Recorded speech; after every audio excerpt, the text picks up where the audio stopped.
All right, so let's go ahead and get started.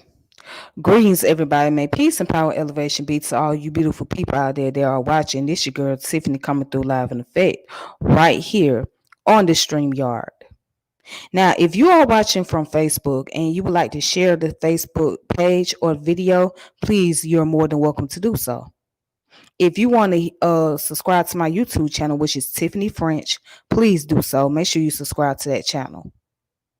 All right. So today information is going to be dealing with, before I get to the information, right, I want to clear up some things because as of lately, right, or let's just say um about 3 days ago or this past week, someone had to nerve to come on my page, right, look at my video and focus on the flag. So let me tell y'all something about the meaning of the flag in the background. All right, that was posted up. So that flag has a representation to it. The flag, which is red, black, and green, yes, it's a Pan-African color. That's the Pan-African flag. But when you see it placed on the United States flags, that means the African in the diaspora. Okay? So red represents the blood, black represents the people, and green represents the land. So when we put that all together, symbolically speaking, right, that basically means that our blood that we shed as a people in this land or in this country. That's basically what it means. So, red, black, and green is Pan-Africanism. What does Pan means all, and African or African descended people. That means universally, globally, right? That means for everyone, for every African descended person. So for those who criticize about the red, black, and green color being on the United States flags, I don't see anybody else making the critique for anyone else from other countries, other islands that's doing likewise. So with that being said, that's what it represents. The African in the African diaspora and the African globally, right? So that's all. So again, the red represents blood, black represents the people, green represents the land. Now, I should not ever have to go through this again with anybody else. Okay?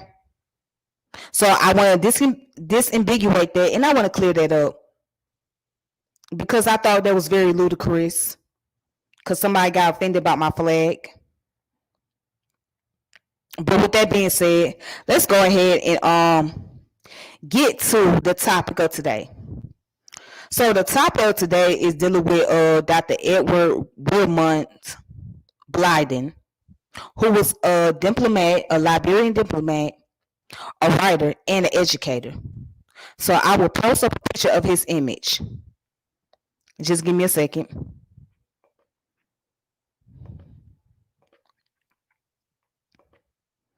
All right, this is a picture of him. Okay, this is Dr. Edward Wilmot Blyden. And who was he? Well, let's read up on his information. Okay, and make sure everything is operating. Give me a second. Let me turn it up real fast. Okay. So let's go ahead and get started. Okay. So here's some information. This is the story about Dr. Edward Wilmot Blyden. All right. Okay, and then it goes on to say, Edward Wilmot Blyden was born on August 3rd of 1832, and he died on February the 7th of 1912. Was an educator, writer, a diplomat, and politician primary in Libya, Born in the West Indies, he joined the free black immigrants from the United States who migrated to the region. He taught for 5 years in the British West African colony of Sierra Leone. In the early 20th century, his writings on Pan Africanism were influential in both colonies. These were founded during the slavery years for the resettlement of free blacks from Great Britain and the United States. Okay.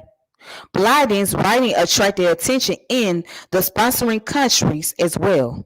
He believed that Zionism was a model for what he called Ethiopianism, and that African Americans could return to Africa and redeem it.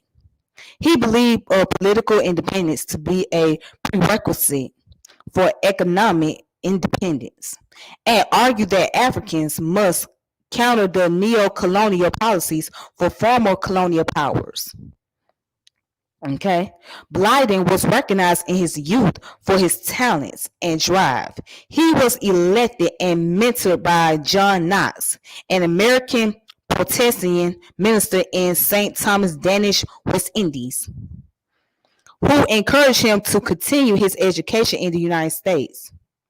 In 1850, Blyden was refused admission to 3 northern theological seminaries because of his race. Knox encouraged him to go to Liberia, the colony set up for freemen by the American Colonization Society. Blyden immigrated that year in 1850 and made his career and life there. He married into a prominent family and soon started working as a journalist.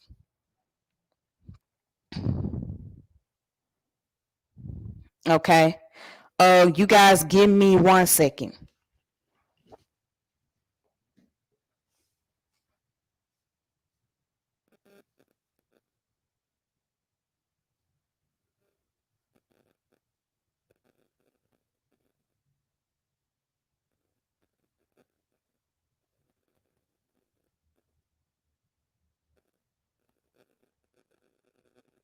And argue that Africans must counter that.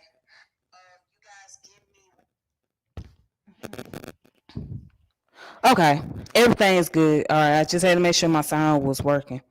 Okay, so let's go down to where it speaks on early life and education. Okay, that's him again. Blyden was born on August 3rd, in 1832 in St.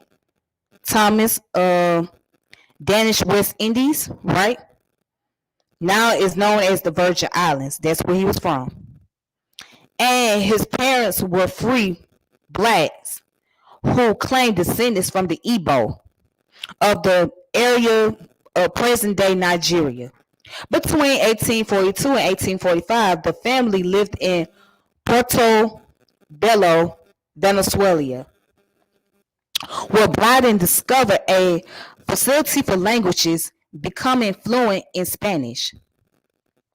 So Blyden was able to learn how to speak Spanish. So Spanish became one of his languages that he learned.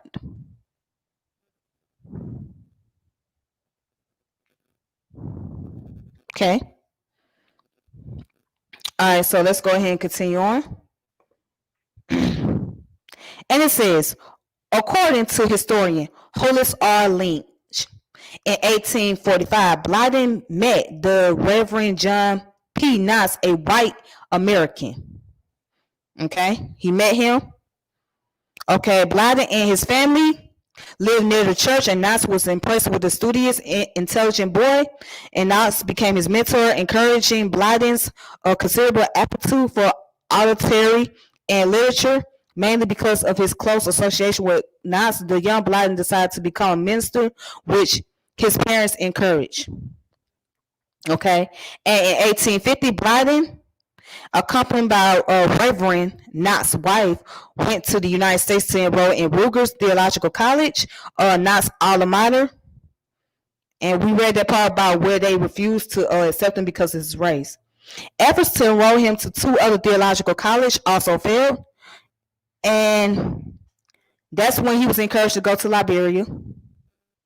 Okay. Now it says starting in 1860, Blyden corresponded with William Ewart Gladstone, who would later become a significant liberal leader and prime minister of the United Kingdom. Gladstone offered Blyden an opportunity to study in England in 1861, but Blyden declined due to his obligation in Liberia. All right, so let's go down here to marriage and family and legacy. Okay. So Blyden married Sarah Yates, an Americo-Liberian from the prominent Yates family. She was the daughter of Hilary Yates and his wife.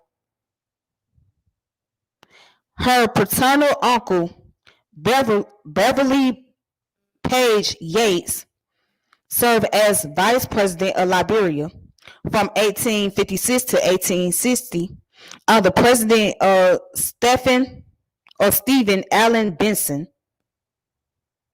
Blyden and Sarah had 3 children together. Later, while living for several years in Freetown, Sierra Leone, Blyden had a long-term relationship with Anna Erskine, an African-American woman from Louisiana. She was the granddaughter of Jane Spriggs Payne, who was twice elected as the president of Liberia. Blyden and Erskine had 5 children together. In the 21st century, those Blyden direct descendants living in Sierra Leone are from this union. They have been considered part of the Creole population.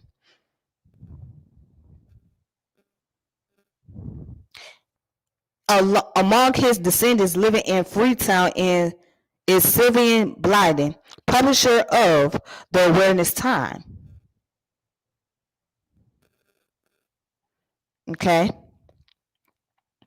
And Blyden's descendants continue his legacy of contributing to Africa's development in their respective industries of expertise. Great-grandson by Blyden is making an impact in the substantial energy space, empowering Africa through his work with IEE. And what does IEE stand for? Institute of Electrical and Electronics Engineers. All right, and it says Blyden died on February 7, 1912 in Freetown, Sierra Leone, where he was buried at Racecourse Cemetery, which is in Sierra Leone. In honor of him, the 20th century Pan-Africanist George Patmore named his daughter Blyden.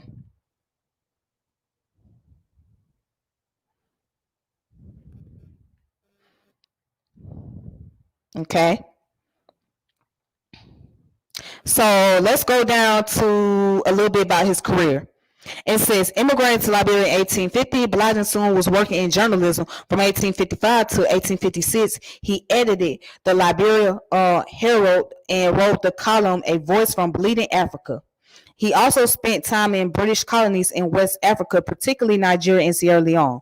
Writing for a nearly early newspaper in both colonies, he was also serving as editor at the Negro and the African World. He maintained ties with the American Colonization Society and published in their African repository and colonial journal. In 1861, Blyden became professor of Greek and Latin at Liberia College. He was selected as president of the college, serving 1880 to 1884 during a period of expansion. And it says that he also served as the ambassador of Liberia to Britain and France. And he had traveled to the United States, and he spoke to the majority of black churches about his work in Africa. And he believed that black Americans could end their suffering of racial discrimination by returning to Africa and help to develop it. Okay. Oh, and down here it says from 1901 to 1906. Blyden directed the education of Muslims at an institution in Sierra Leone, where he found. This is when he had his relationship with Anna Ers- Erskine. They had 5 children together. He became passionate about Islam during this period, recommending it to African Americans as the major religion, most in keeping with their historic roots in Africa. Now that's interesting. I never knew that he was one to influence African Americans to get involved in studying about Islamic culture or Islam to keep up with their African roots. Well, because predominantly in the West African culture, Islam is heavily practiced. It's the most heavily practiced religion there. So let's go ahead and look at some of his writings, right? So it says, as a writer, Blyden is regarded widely as the father of Pan-Africanism. It and is noted as one of the first people to articulate a notion of African personality and the uniqueness of the African race. His ideas have influenced many 20th century figures like Marcus Garvey, George Padmore, and Kwame Nkrumah. His major work, Christianity, Islam, and the Negro Race, 1887, promoted the idea that practicing Islam was more unifying and fulfilling for Africans than Christianity. He argues that the latter was introduced chiefly by European colonizers. He believed it had demoralized effect, although he continued to be a Christian. He thought Islam was more authentically African as it had been brought to sub-Saharan areas by people from North Africa. And says his book was controversial in Great Britain. At first, many people did not believe that a black African had written it. His promotion of Islam was disputed. In later printing, Blyden included his photograph as the front is peace. And it says his book included the following. Let us do away with the segment of race. Let us do away without African personality and be lost, if possible, in another race. This is as wise or as philosophical as to say, let us do away with gravitation, with heat and cold, and sunshine and rain. Of course, the race in which these persons would be absorbed is the dominant race, before which, in cringing self-surrender and in notable self-suppression, they lie in prostrate administration. A moderation. Sorry.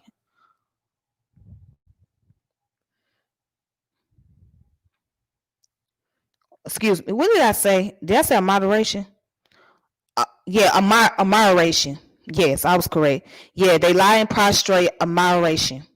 All right, so right there, he was talking about why he felt that Islam is more prevalent to the African uh, race or to the African people than Christianity.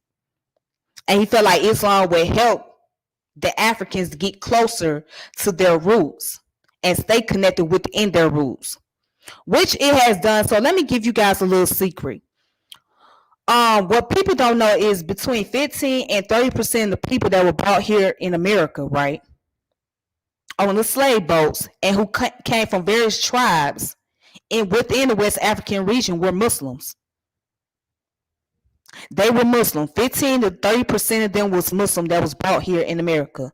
And there are some prominent names, figures that I would do later on down the line, and I would, share some information about them. But yeah, the Muslims, the African Muslim was one of the first to practice Islam in America.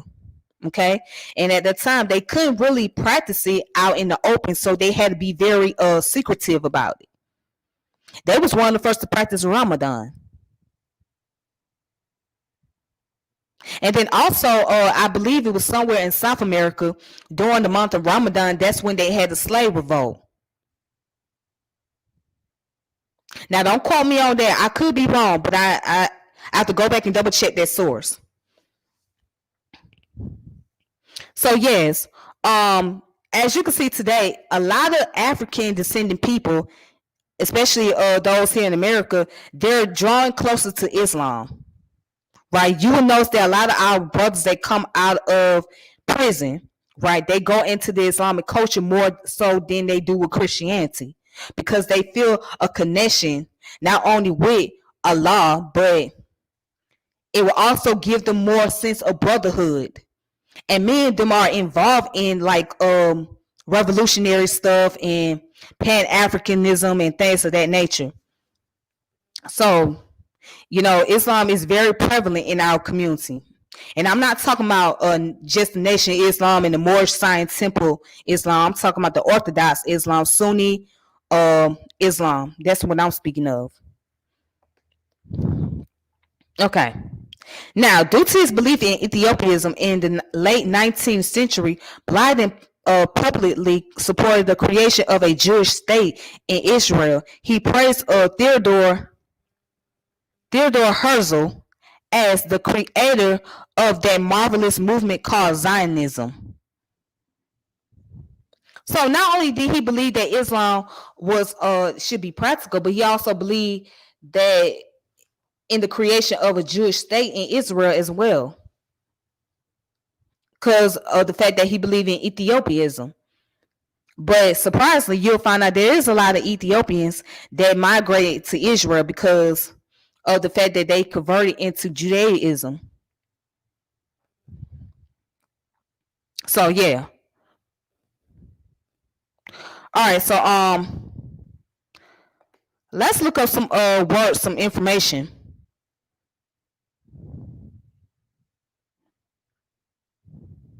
That's regard to him.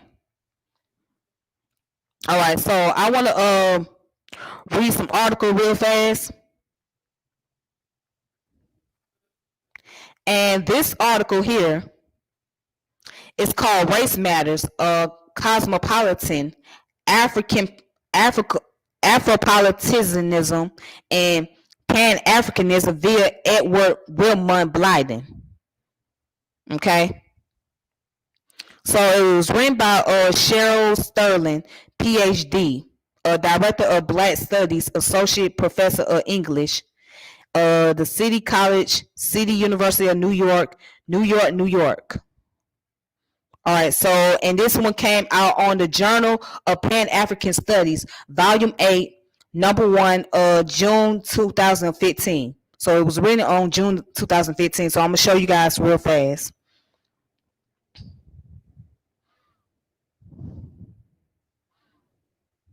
Okay, so she wrote something down regarding to Dr. Edward.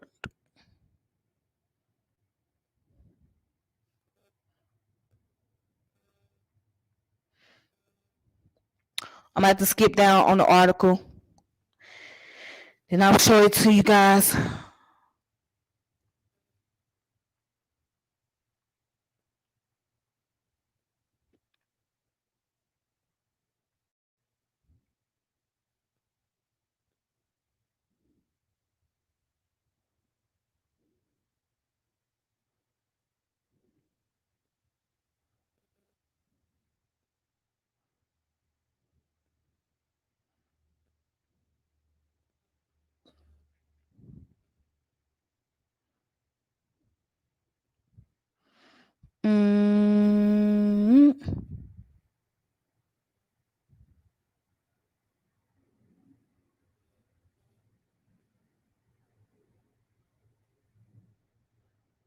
Okay.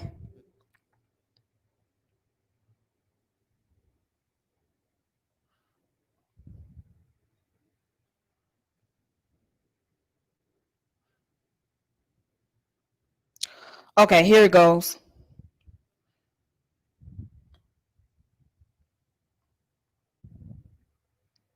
So I'm gonna read some information that was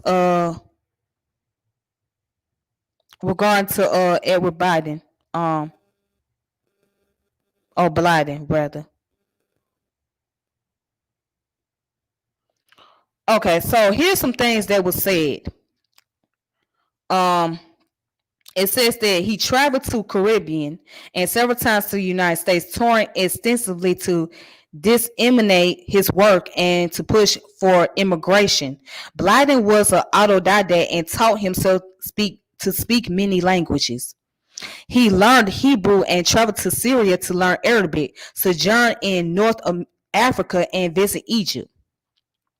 He used these languages to study original religious texts to confront and refute the origins of European racism, and to also study North African and Islamic based culture in West Africa.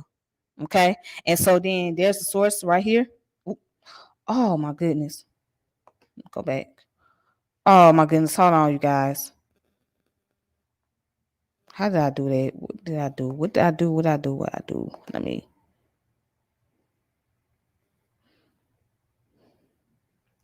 Let me find that source. What did I do with that source? How did I do that?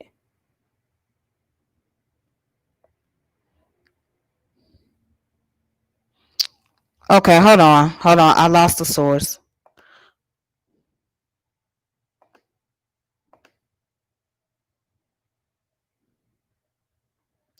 Okay, there we go. Okay, hold on. Let me go back to the source because I had lost it.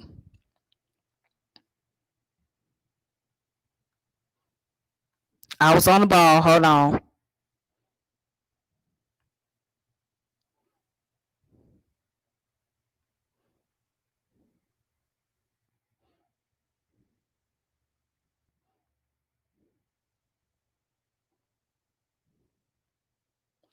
All right. I'm back. Okay, sorry about that. So I left off with the part that says he used.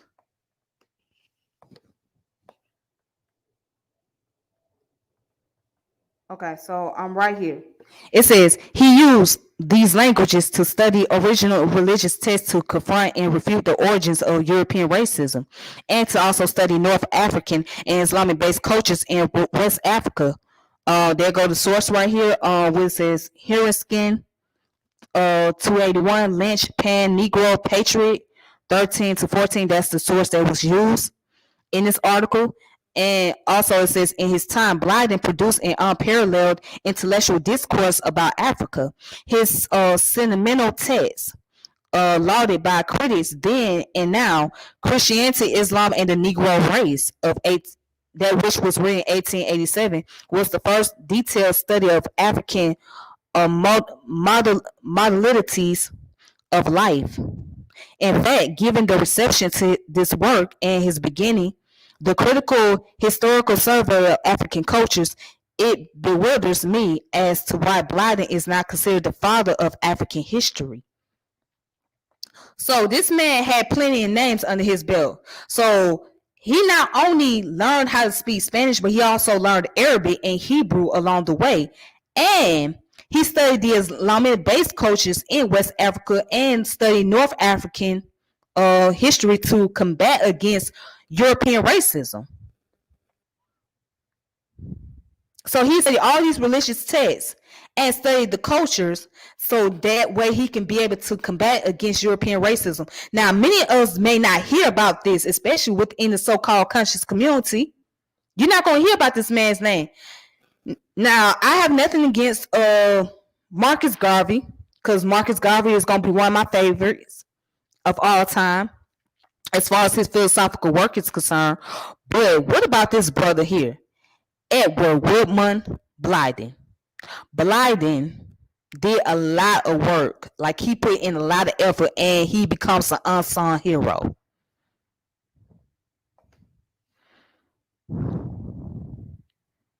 Okay.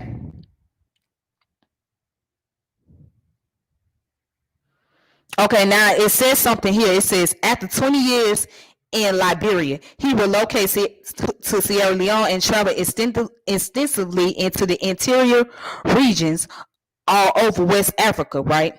His relocation, however, was prompted by personal controversy with the then president Edward James' role and the mulatto population in the country. This is where they got the source from, Lynch, EWB 51 to 52. It says Blyden views on mulatto is point of extreme controversy, where we can concede it when we can concede a modern day evaluation of him a as a racist. Like the racialist in his day, he saw mixed race people as a distinct group, but also critiqued their separatism as a complex against their blackness.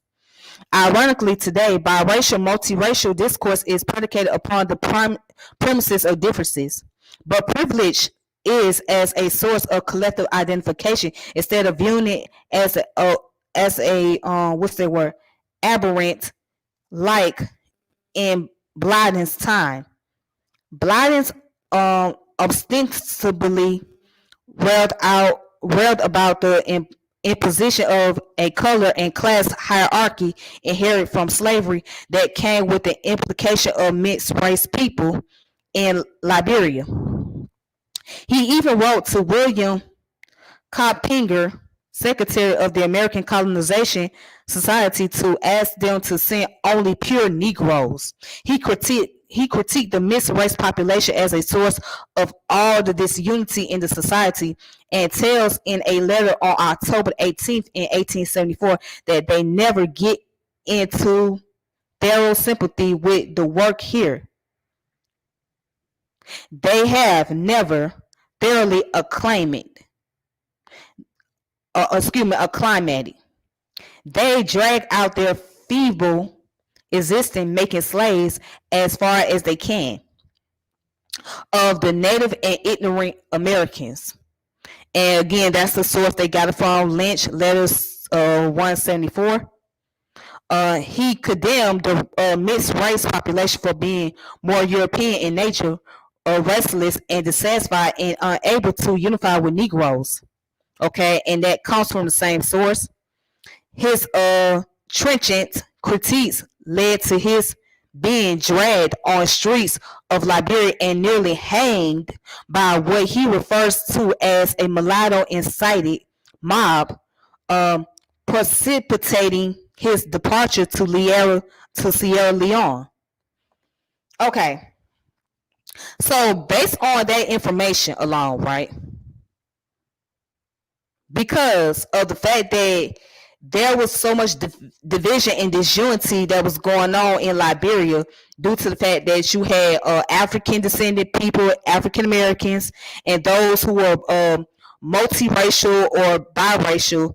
There was a lot of conflict going on, and according to him, he felt like the mixed people, right, or the mulatto people, were operating from a European standpoint, and they were trying to take on the practices of the former oppressor to carry out upon those in the country of Liberia. So with that being said, because he was very outspoken and he spoke out against what was going on and what they were doing, they was going to eventually pretty much end his life. So it was best for him to move to Sierra Leone just to get away from just get away from the chaos, and that way he won't be lynched, because of the fact that he felt that the people that were mulattoes were causing more problem and were causing more trouble in the country. So he said, okay, if nothing can be really done about this, then I just need to get away because they're trying to end my life over here. And that's basically that was happening to him. Okay.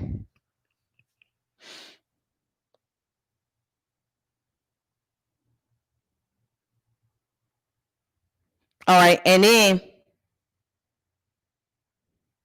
it goes on to say this, right? However, in his early sojourn in the country, Blyden shared with his fellow immigrants a sense of superiority to Africans and commitment to development on the lines of westernization.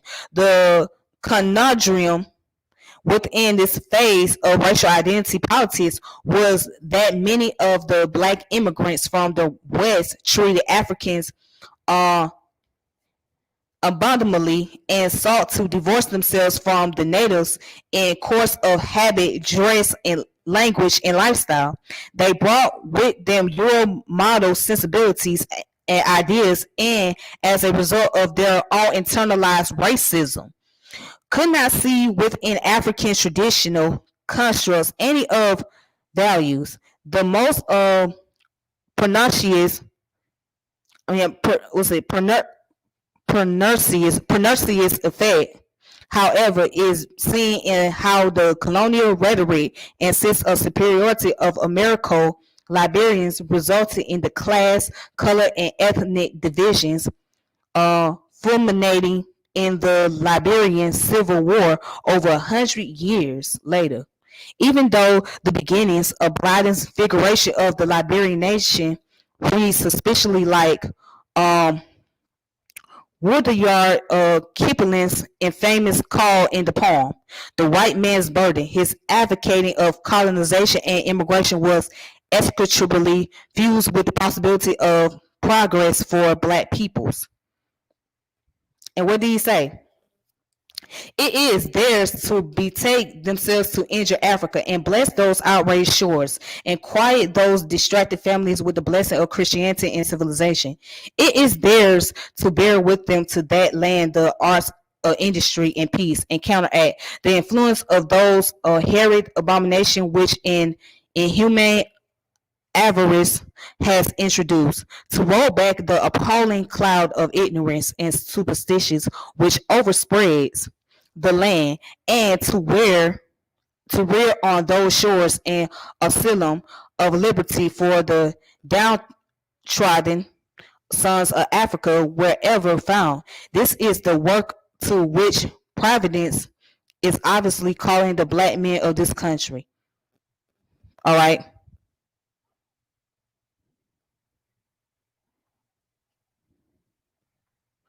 And it comes from the call one, page 112.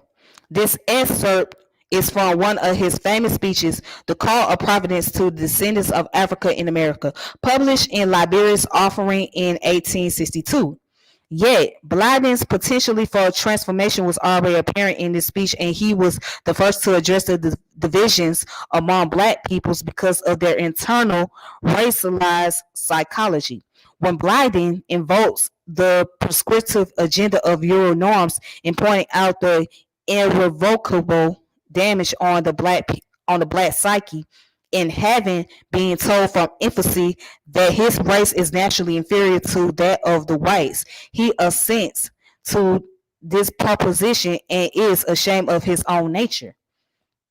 In each of his features, he discovers a trace of slavery, and if it were in his power, he would willingly rid himself of everything that makes him what he is.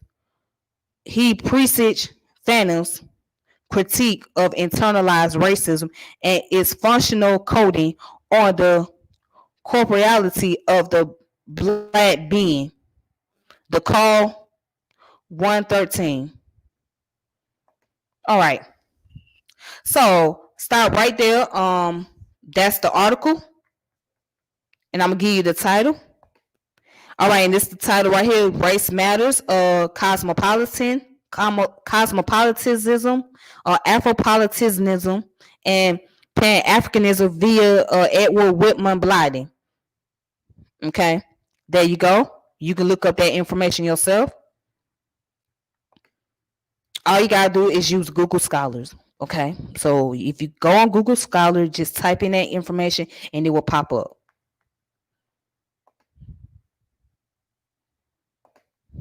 Okay.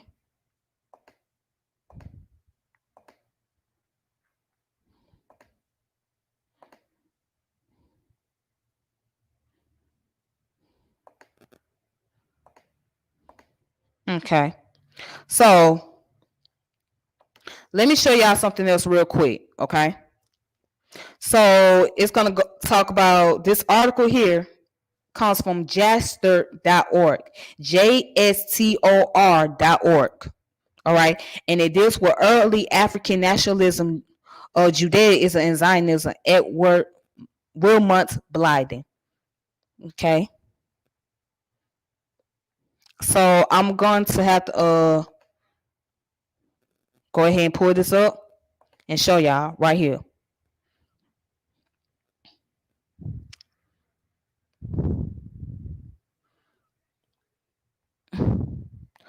Okay, so let's see. Let me go back. Go back to the beginning. All right. So it's called Early African Nationalism, Judaism, Zionism, Edward Wilmot Blyden. All right. And let's see what he's talking about regarding to these things.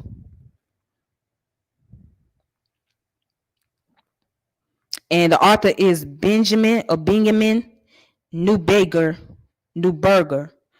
Benjamin Newberger.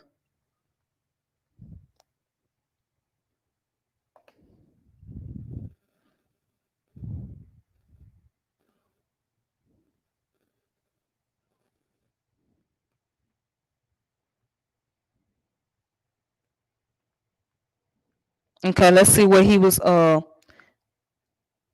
So down here it says Blyden's nationalism is a response, personal and ideological, intellectual and emotional, to enslavement, exploitation, discrimination, and degradation of blacks in Americas. He angrily recollects how in 1862 he was refused entry to the Congress in Washington, though he was already a known representative of a free Liberia, and how he was prohibited by the fugitive slave law from leaving the city because he was suspect of being a runaway slave. Only the testimony of a white friend enabled him to receive a written permission to leave the District of Columbia. Blyden writings reflect the bitter controversy among his contemporaries over the prevailing doctrines of white supremacy, which were out to prove scientifically that blacks are inferior to white, that they have no culture of their own, that as primitive they have no history, that they are devoid of intelligence and lack the capacity of rational thoughts and creative achievement. Now, ladies and gentlemen, that's how they thought of black people at the time period. They thought that black people did not have rationality, right? They weren't as intellectual. I would give you a prime example. Thomas Jefferson, right? Thomas Jefferson felt that Benjamin Banneker, put it in layman terms, he thought Benjamin Banneker was slow. He thought he was slow and uneducated. But he always thought that the man was very creative, right? But he didn't think that the man was very rational and very educated. This is how Thomas Jefferson thought about Benjamin Banneker. And a lot of white people try to use scientific racism to justify the intelligence of African descended people, or African American in particular. But they was in it for a rude awakening. No, it has nothing to do with nationality, Consul. That has nothing to do with nationality, because he did have a nationality. You don't realize he was a diplomat of Liberia. Okay? He was the ambassador. Excuse me, he was the ambassador. And so he did politics in Liberia, and he went to Sierra Leone. He was born in the West Indies, which that area is now known as the Virgin Islands. He was born in St. Thomas. So he did have nationality. He did know where his origin come from, okay? It's just because of the color of his skin. It was because of racism. That's why. It had nothing to do with that more stuff that you're talking about, sir. It does not have anything to do with that. Because he was a Pan-Africanist. And he was very outspoken, and he was very controversial too at the same time. Now, getting back to the point. The point that I was making is a lot of Europeans try to use justification of scientific racism to support or promote their ideas that black people were inferior to them, right? They were they used a lot of erroneous concept. That's what they used. And then later on, we discovered that was pseudoscience anyhow. Because when we say pseudoscience, it was based on racist narrative. It wasn't based on scientific facts. Now let's go ahead and continue on with the story. I mean, with the article. Sorry. Okay, so where did I stop at? Okay, so predominance of white racism regarded blacks as animal-like creatures governed by instincts. Race theory argued in support of a racial hierarchy differentiating between superior and inferior races, denying any notion of normative equality between the races. A premises of racist thought, which Blyden set about to discredit in his writings, was the notion that biological inheritance and not social environment was the root cause for the gaps between civilized and the primitive. Let's see. Blyden affirmed that each race was equal but distinct, and that African had no superior among the races, and that any claim of black inferiority was contradicted by the prominence of many 19th century black philosophers, doctors, mathematicians, and statesmen. Okay? Check this out. Blyden's nationalism was not confined to refutation of white beliefs in white supremacy. His cultural nationalism aimed to free blacks and Africans from internalized notion of cultural inferiority injected into them by racist ideology. In a sense, he called for psychological and cultural decolonization before the advent of colonialism. Blyden urged blacks to be proud of black achievements and contribution to the world's civilization, whether originating in Mother Africa, for example, in ancient Egypt, or in the black diaspora. He stressed that the political history of the United States is the history of the Negro. The commercial and agricultural history of nearly the whole of America is the history of Negro. Blyden emphasized that development of commercial agriculture and the capital accumulation needed for industry was based on African slave labor. And I say that with emphasis for a reason. African slave labor. Allow that to sink in. Similarly, he saw the Industrial Revolution in Britain as being based on the triangle of shame: the export of slaves from Africa in the New World, the export of cotton, sugar, and tobacco from America to England, the export of British guns and textiles to Black Africa. According to Blyden, both American and British wealth and prosperity rested on African labor. Slavery exploitation, Blyden analyzed the world system and the African role in that worldwide capitalism network in a way similar to that of 20th century Marxist Leninist thinkers and dependency theorists. Okay. And then it's going to say this. For Blyden, black pride was central to black liberation and progress. He insisted that the word Negro the word will always been written with capital letters. He rejected a century before World War II anti-colonial nationalism as a degrading aping any notion of assimilation to white European culture.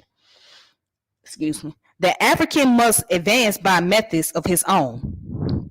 He must show that we are able to go along to carve our own way. Blyden also had the rare capacity to take pride in the black proletarian role to inculate that pride in his fellow blacks. Ethiopia and the Ethiopians, Blyden explained, have always served and will continue to serve the world. The Negro is at this moment the opposite of the Anglo-Saxon. Those everywhere serve the world. Those everywhere govern the world. All right.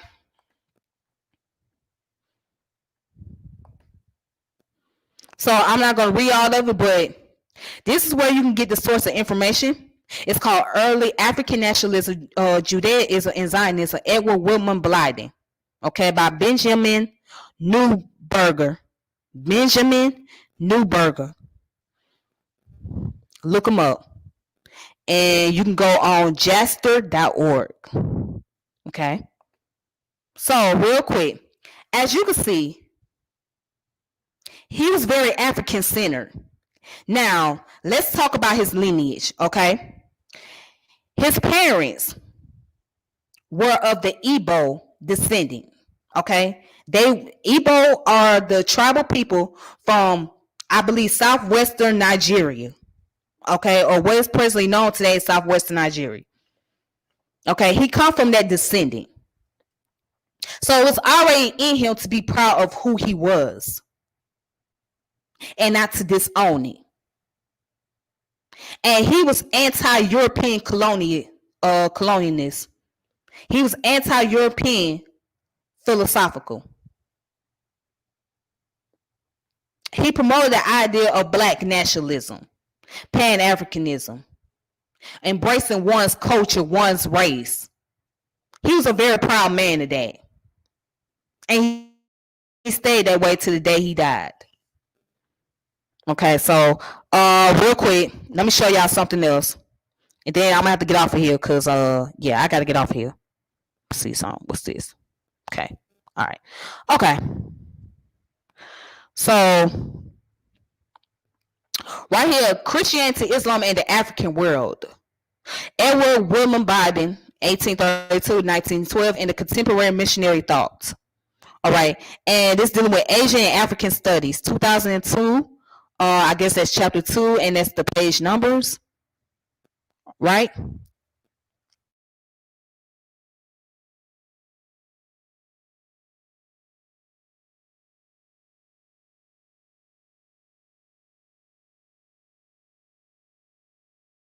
Why is okay?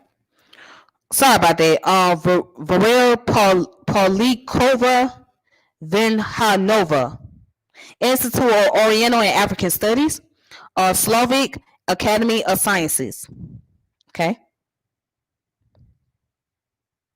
Now, it goes in to talk about his work on his book about the Christianity, Islam, and the Negro race. Okay. So, let's see.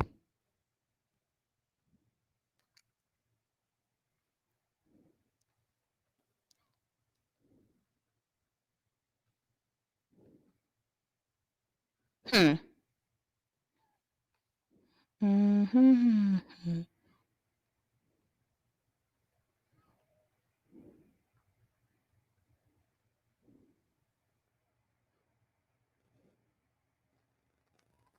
All right, so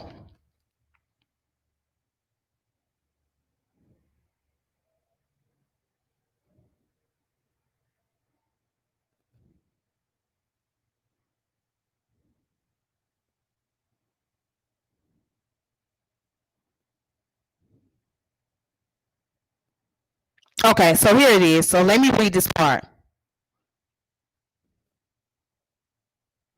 All right, it says in much of his writing after 1870, including Christianity, Islam, and the Negro race, Blyden was highly sympathetic to Islam in Africa. Comparing it with Christianity, he praised it as a unifying factor cutting across ethnic lines and having an elevating influence by bringing the Arabic language and literature to Africans. Though himself profoundly influenced by Western Christian ideas transmitted through schooling,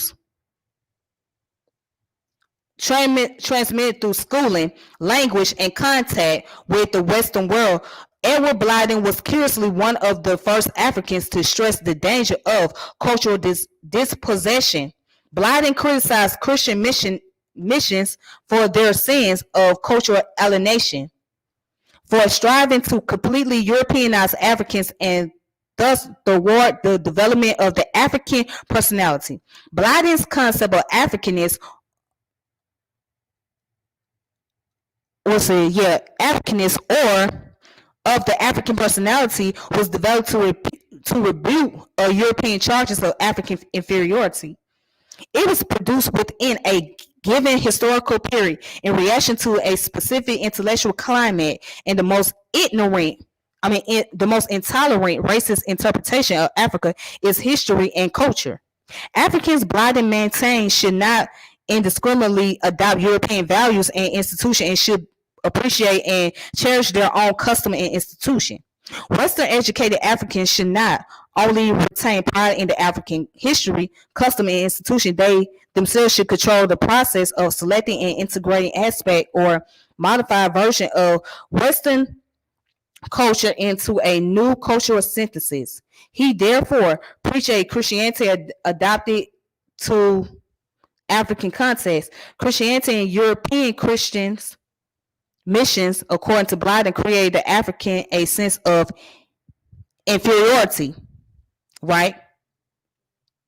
And civility, and by their sectarianism were dividing Africans.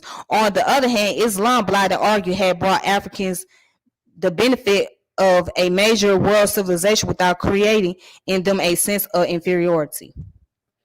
Okay, so if you guys want to look up more information, look up the Christianity, Islam, and the Christian in the African world, Edward Wilmot Blyden, and contemporary missionary thought. All right. So with that being said, that is all. Looking at, we're not finna go there about the U.S. Virgin Island is not a nationality, but let me tell you what a nationality is for those of you that don't know, because I'm sick of this dude putting up some random stuff.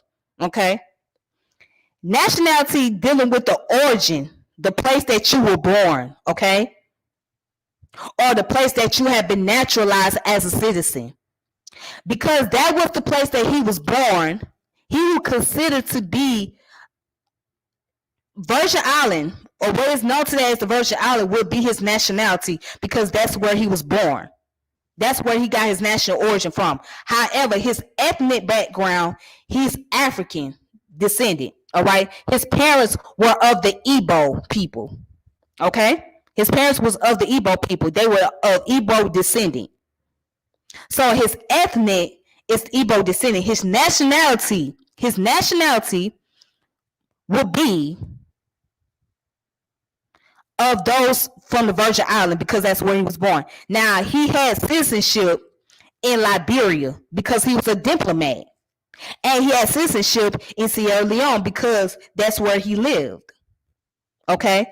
And you can have nationality there because you have to go through the process of naturalization or be considered as a citizen. Okay? So he was a citizen in Liberia, a diplomat. He served as a politician there. Then he went to Sierra Leone. But the national origin of his national origin, right where he was born, would be the Virgin Islands. What we know today is the Virgin Islands. Okay, that's not an argument. All right, so I don't want to hear nothing else about this whole concept about the documentation, the Moorish information, and claiming sovereignty status and stuff. We went over that. We'll go over there on some other day. All right. Today we're dealing with daily Black history. All right. So we're dealing with the information at hand. So as you can see, I have presented all the sources. On top of that, you guys have a wonderful day. Thank you guys for tuning in, for watching, for those of you that are watching. And if you want to support my channel, you go ahead and support a $ tip world. You can do that. Go ahead and support this channel if you want to do that. Excuse me. If you are watching from YouTube, you go ahead and share go ahead, like and subscribe to the YouTube channel. If you were watching from Facebook, you can go ahead and share this video on Facebook. So again, that's Daily Black History. And leave with all conclusion. My thoughts is that Dr. Edward was a true Pan-Africanist, and he let it be known that he was going to stand on his position, and he would not be removed from his position of power. He was a true Africanist, a Pan-Africanist. He stand on the philosophy, and I was just blown away by the fact that he encouraged African descendant people to embrace Islam more than Christianity, by him even being Christian himself. By him being Christian himself, right? He studied the culture of Islam and how prevalent it was within the West African culture. He said, you guys need to embrace more about the Islamic culture because that's what's going to keep you tied with your West African tradition. Whereas Christianity is bringing more about separation and creating European philosophy. But West African and Islam is going to keep you confined within your culture, confined with African tradition. And I think it's very prevalent to this day because if you look at it, within the West African countries of today that practice Islam, right? Most of those people are in the tribes.